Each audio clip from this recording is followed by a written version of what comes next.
All right, we're going to talk about handles.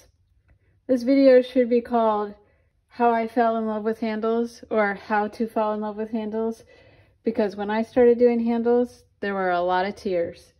I wanted so badly to get the right handle, and I couldn't get there. And right off the bat, I want to tell you that the way to get the handle that you want is to make 100 of them. I'm not kidding. Once you make 100 of them, then you'll have it down. It's literally all about practice and getting it figured out with your hand. So let's talk about handle aesthetics a little bit first. We want to think about the shape of your cup that you're starting with. You could have all different shapes happening, and all of these shapes require different handles to go with them. You also want to think about what you may be drinking out of this cup. Are you drinking tea? Tea usually doesn't feel right with a big clunky handle. You kind of think about it as a dainty, tiny handle. Hot chocolate might have a bigger handle. Coffee might have a bigger handle. If you're gifting it to someone with big hands or tiny hands, or drinking 8 ounces or 16 ounces. So you can play around with all sorts of different handle ideas, sketching these out, looking online, Instagram. Think about placement. Is it going to go here and be, that feels really off balance because you have all this tall, very tall mug, and you're going to try to hold on to it with a 1-finger handle way down at the bottom. That feels really imbalanced. So you might think about putting that 1-finger handle, if you really want that, in the center or more at the top. You may put 3 handles on. You may make this all 1 handle for a whole hand.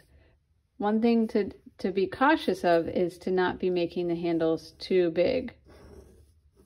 Once you see this as too big, taking up more space, visual air than the mug, your handle's getting too much play. It's too big. So you want to think about the balance in between the mugs. So I have a couple mugs here to look at. This is a 2-finger mug for me. Could be more or less depending on your hand. It's got a nice grip. Still, I feel like I am controlling the whole mug by holding on to it. It's started just below the lip, so we're not attaching right at the lip, and it comes down right above where the trimming starts. And that's a thinner handle, but it's still, you can still drink coffee or hot chocolate or anything more solid in that mug just fine, or tea. I mean, this is kind of like a please all handle. This is a much more gestural mug here, and it's got a thicker entrance right onto that lip of the mug. Very loose and gestural, but yet with purpose. And then it's come down here with a thick. So we've got the thin part where we hold on. It's very nice and silky, but it's secured with these thicker attachments. And the cup goes in a little bit, so there's room to reach in. All right, this one's a thicker handle. It's almost a little too thick for my finger. It's one of Andy's favorites because his knuckle is longer than mine. My knuckle barely, I kind of have to bend my knuckle inside of there. So I can fit 1 or 2 fingers in here. He's a 1 finger in here. This is a much thicker, it's still really nice, very smooth and confident handle. It gets a little thinner on the sides as opposed to the backbone. We'll talk about that in a little bit. And then really nice kind of a bone structure where it's thicker here, and pulled and thinner and on the side. And just look at that relationship to the mug. It's taking up about half of that space as far as height goes, and lengthwise, you know, we're a little less than halfway visually of that mug. Here's a nice hand-built mug if you're doing hand building by Joanna Powell. And this is a very different kind of handle, and got like a pulled slab here and then a kind of a finger formed top. More about visual aesthetics probably than comfort, but it still is a very solid, workable handle. Some nice added decoration here too. Here's a mug that I've made, and I call these cap handles, and these are more for resting your hand underneath. So it kind of creates like a counterbalance to set in your hand a little bit. So those are some different mugs, and I want you to be thinking about mugs as you're drinking out of the mugs at home, even if your mugs are from Target. So here's a pretty basic shape, and let's just run down these handles here. This one's obviously too big. This is not going to work. These are handles I've let dry so that I can just have a little bit of an example. But if it was a little wetter, I could push this down a little bit and see if it worked for this mug. Just change, see how these mugs handles change. We can kind of pull it back in closer, because we can always trim away, and so you can visually kind of see what that would look like.